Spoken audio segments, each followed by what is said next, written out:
Bien, mis amigos, vamos a hablar hoy de la epistemología de la inconmensurabilidad.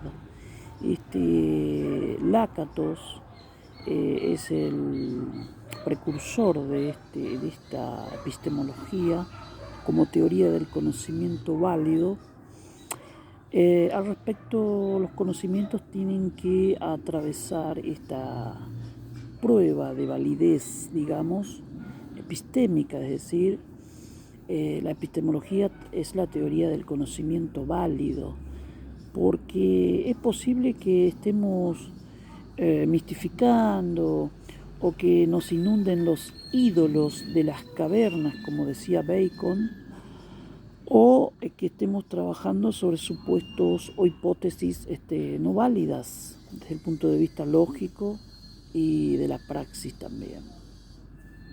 En este sentido, lo que podemos llamar epistemología de la inconmensurabilidad dice que las teorías son puntos de vista, son definiciones singulares de la realidad, del objeto de estudio, y en este sentido no se pueden mensurar, es decir, no se pueden comparar con otros, porque son corpus explicativos que difieren en el modelo de mundo, en los métodos, o sea, en cómo define el objeto de estudio, por ejemplo. En este sentido, Freud es tan inconmensurable respecto de Lacan o de Wimnico, pudiendo existir relaciones de derivación. Por ejemplo, sabemos que Winnicott utilizó conceptos psicoanalíticos, desde aparato psíquico, el yo,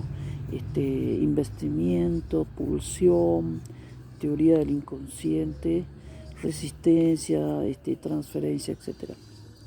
De la misma manera, Melanie Klein o el propio Pichon en relación a Lacan. Es decir, que son puntos de vista en que se define el objeto de estudio y se lo desarrolla. Es decir, no se pueden invalidar, por ejemplo, una teoría desde otro, que es lo que se hace hoy día. ¿Qué es lo que hace el Homo academicus?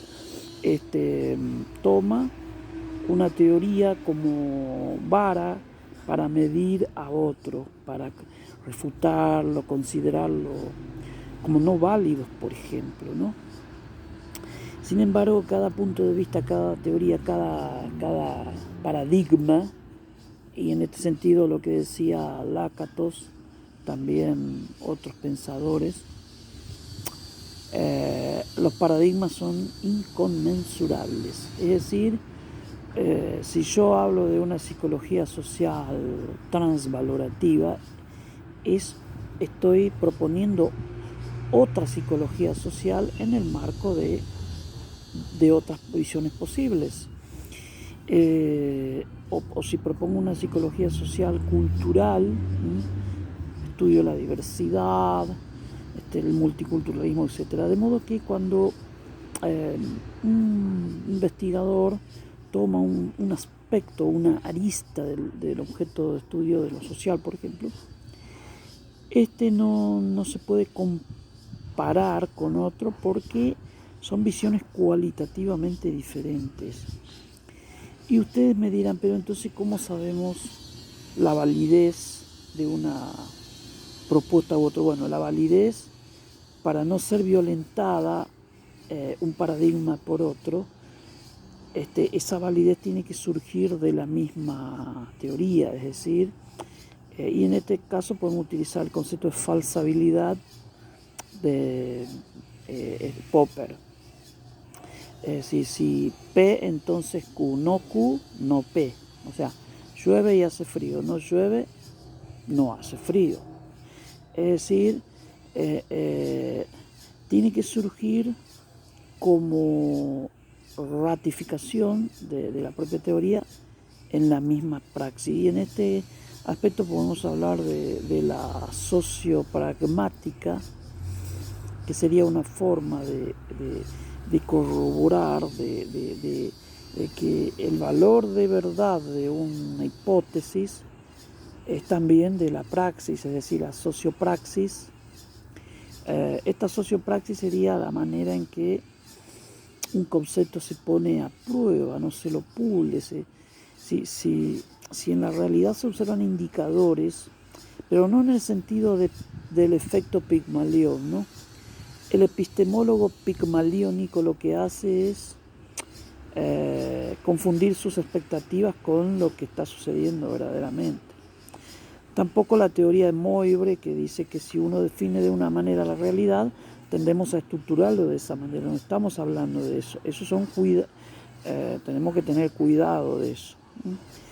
Entonces la epistemología de la inconmensurabilidad dice que Pichón es Pichón, o sea, no lo puedes invalidar desde Lacan.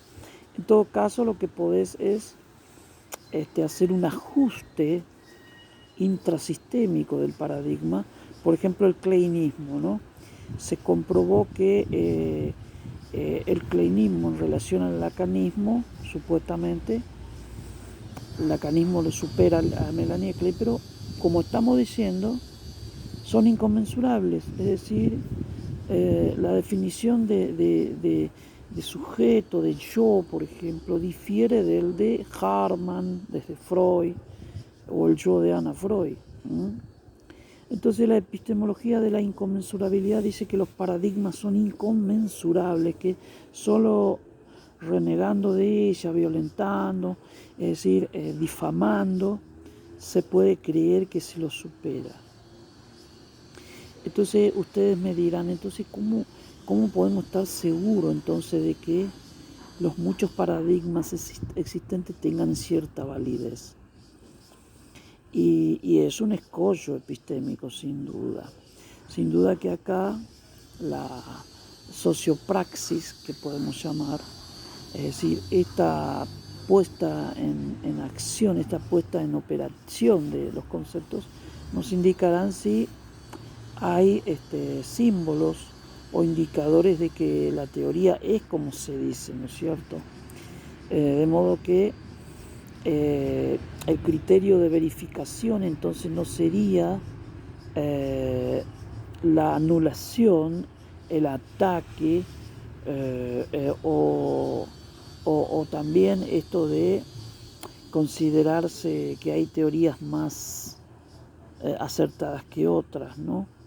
Esto solamente en el sentido de que se comprueben las hipótesis en esta sociopragmática, es decir, que el valor de verdad de una teoría depende de su uso práctico, de su uso teórico también, o sea, si explica lo que dice que se explica, ¿no es cierto? Entonces, en este sentido vamos a considerar entonces la epistemología de la inconmensurabilidad, que no excluye la posibilidad de teorías derivadas, teorías que se oponen dialécticamente a otros, y la posibilidad de diferentes teorías, la diversidad, el derecho a la diversidad epistémica. ¿Qué es esto de la diversidad epistémica? Y sí, explicaciones diferentes entradas respecto de un mismo objeto de estudio, diferentes definiciones, a veces complementarias o a veces diferentes. Porque, ¿qué sucede? La complejidad de la cuestión nos lleva necesariamente a una epistemología de esta clase. Así que vamos a considerarlo entonces esta epistemología de la inconmensurabilidad y considerar que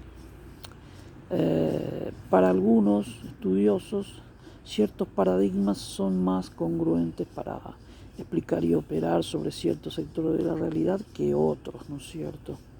Pero esto de renegar, invalidar, descalificar, forma procustiana en las ciencias no es más que el síndrome de Procusto, que se impone brutalmente a la diferencia. Entonces también tenemos que tolerar teorías rivales, diferentes, que intenten explicar. Pero al operar, por eso hablamos del criterio de lo sociopragmático, al probar la teoría, al operar, se observan entonces cambios o no cambios. Entonces allí es donde se pulen y se verifican las hipótesis. Muchas gracias.